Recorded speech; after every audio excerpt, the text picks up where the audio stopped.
my very early days. He used to be one of my agents. And as you know, the party I belonged to those days was not very popular in my part of the world. So he has also eaten a few stones on my behalf. Being my agent. And we continued our friendship all the way through. I'll never forget even when I was president. Kanja would never address me as president. He would never address me as Your Excellency. As you heard, he had a nickname for everybody. Me, I was always, Papa, how are you doing? Then the other thing he was very good at is sharing, as you've heard, you know.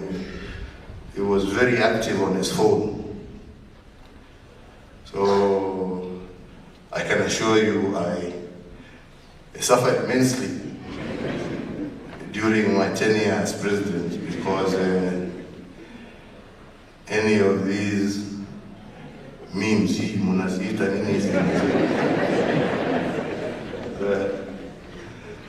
the one that showed me in the worst light, you can guarantee Kanja will forward me.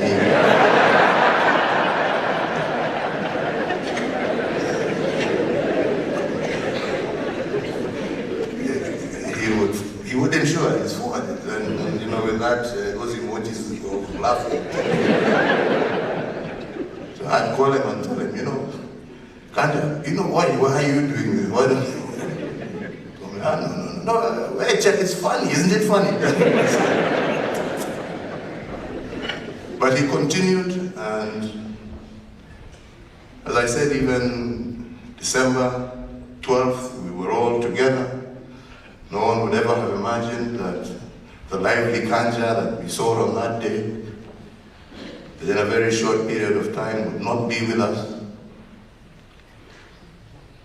Even during that whole time, and before, we would still now share emojis and memes, but now a different guy.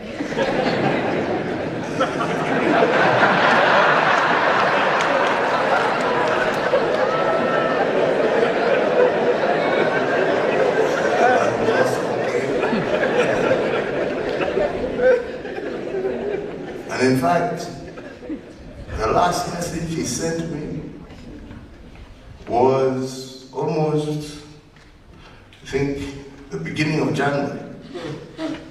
And the most amazing thing is he never mentioned anything about him being unwell, as we have heard here from Waruru. He was still sending his jokes. He was still keeping everybody's spirit high. And it was only when I bumped into Gary at another function where we lost my cousin, that he told me, you know, our friend is in hospital. I said, what? He told me, he's in hospital. I told him, just less than 2 days ago, he didn't show any. So I went to see him. Weak, but he didn't want to talk about his illness. He wanted to talk to me about what a wonderful December he had with his family, and how he was encouraging them to meet regularly, and how that they would have to continue to be together and to get to know each other more. Told me about the unfortunate incident of Wairimu's husband. But he would not talk about his illness. When I asked him, so how are you feeling? I'm okay. I'm just waiting for the arrangements to be made to go to India, and they'll fix me up. And I'll be fine. He showed nothing. Despite the fact that you could see he was struggling, he showed no sign and did not even want it to become a discussion. And that was Kanja, a man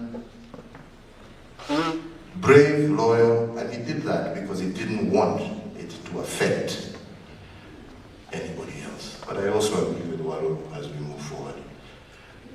I think we should be honest about some of these things, and maybe if we're honest about them early enough, maybe something can be done.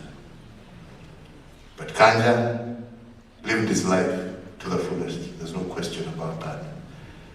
Kanja